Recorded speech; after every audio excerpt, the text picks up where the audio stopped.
Get ready for the Fantasy Football Friends podcast, hosted by Carter McCracken and Max Lampkin.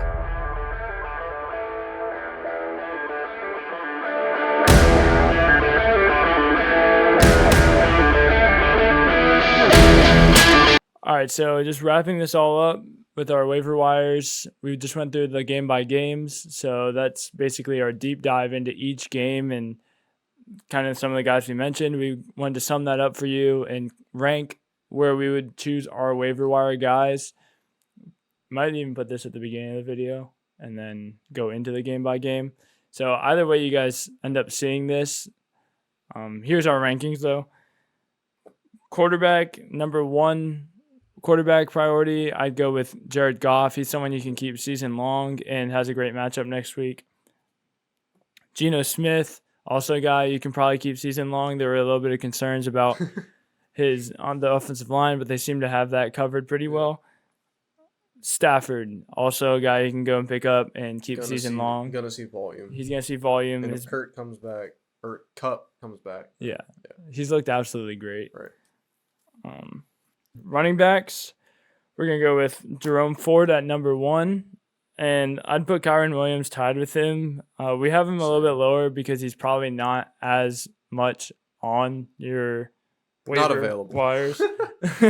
So, yeah. He's probably already picked up. If he's not already picked up, I'd have Williams. I'd probably have Williams over Ford. So, Williams and Ford are your two guys there. Pick them. I will say Jerome Ford plays Tennessee next week, so that's as tough of a matchup as it gets. Right. Whereas the Rams play Cincy, so not as tough as a matchup. Yeah. So next week, look for Kyron Williams. I think Kyron Williams is even the better season long option, but both of them are great. So these are season long guys that you're looking at. Gus Edwards and Justice Hill. Also, if no one gets signed to the Ravens, like a Jonathan Taylor. These are guys that are season long as well.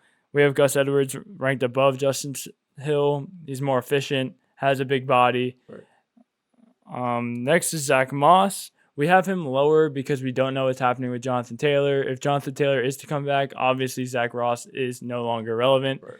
However, if he doesn't, this is Zach Moss's backfield. He looked great last week. Saw him get 18 carries. No other running back got a single touch. Right. So it's his backfield. Yeah. And then Roschon Johnson is going to end off our list. I'm not excited to play him by any means, but he's not someone that you look to at the draft as someone that's going to be relevant in the first couple of weeks. Anyways, he looks like the most talented back in that backfield. Yeah, he's just a guy that, guys, we're saying he's a stash. Yeah, he's a guy you want to get on your roster. Stash could help you really come near end of season playoffs. Yeah. Just one of those type of guys. You'll have to, kind of stick it out with him on your bench for a few weeks, see how that plays out. For sure. So moving to receivers. Yep. So we got Puka he's Nacua. Not already picked up. Yeah, if he's not picked up, he should have been. If he's not, he's legit. He's proved it. I think even when Cooper Kupp comes back, he's going to be fantasy relevant. Okay, yeah. So he's rostered in 82% of NFL leagues. So right. So he's probably not rostered. Him and Kyron are probably picked up, but it's just if they're not, that's who you want. But this next guy, go get. Yeah, Nico Collins. 44% rostered. So right. He's the big play threat on that offense. And even another guy we're going to mention later on that same offense. But Nico Collins is the lead receiver in that Houston offense. So definitely go pick him up. A guy that I'm looking to start week to week at my flex position. Yeah, he's a great pickup if you can get him. Sky Moore, someone that was probably drafted and then maybe dropped after week one. Right. And if that's the case, I think you go ahead and pick him back up. We saw Travis Kelce back, and that kind of reinvigorated him. He's rostered in 38% of leagues. 38. So he's probably available in your league, guys. Probably one of the most dropped players after week one. I mean, I was obviously down on him after week one, but there wasn't. Go pick him back up. He's gonna see that deep play. Yeah. He's gonna be that threat. Tutu Atwell is next. I think you can go ahead and pick up Tutu Atwell. He'll be good for these next 2 weeks as that number 2 guy. Probably will be the number 3 guy when Kupp comes back.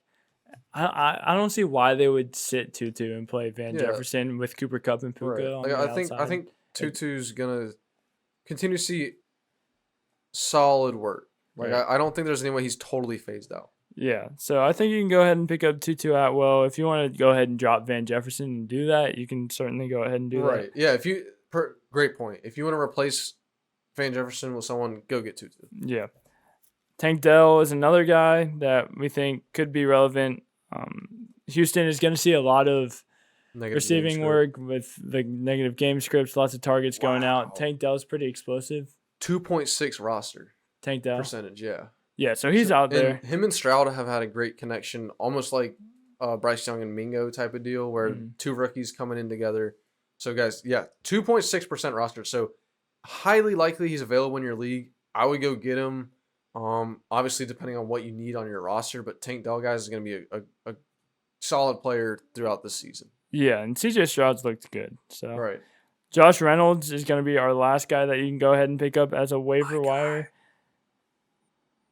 Yeah, your guy. And with Jameson Williams out, he's kind of had that role. Right. And so I think that he's been solid. Obviously, 2 touchdowns last week. Yeah. I mean, it's a good pickup. Yeah, we won't see Jameson Williams until week 7. And even then, there's just been so many questions around Williams' career thus far, even though he's only in his second season. But, like, Reynolds is a solid guy. He's dependable. He's efficient. Red zone target, clearly 3 touchdowns on the season through 2 games. So I like him. Then tight end, we have Zach Ertz. Harper's guy. Yeah, Zach Ertz, just consistent. Volume. Throughout his career, Like volume. Volume you don't see at tight end. Right. Dependable, safe floor, gonna be a top 12 tight end almost any week. And just a safe floor that you don't get from tight ends. And then if he gets a touchdown, obviously he's one of the better ones. Sam Laporta, your guy. To the moon. He's been great this season so far. Someone that you can go ahead and put in your lineup week to week if you're struggling at the tight end position for a streamer. 19% roster percentage. 19% roster. Go get Sam Laporta, guys. He's out there for you. Wow. Jake Ferguson, another guy for the Cowboys. He's going to see a lot of touchdowns this year. Taking over for Dalton Schultz. We saw how good he was with Dak Prescott. So Jake Ferguson, you can go ahead and grab him. Lastly, we're going to go with Hunter Henry. 2 great weeks. I don't expect a lot from him season long on a consistency basis.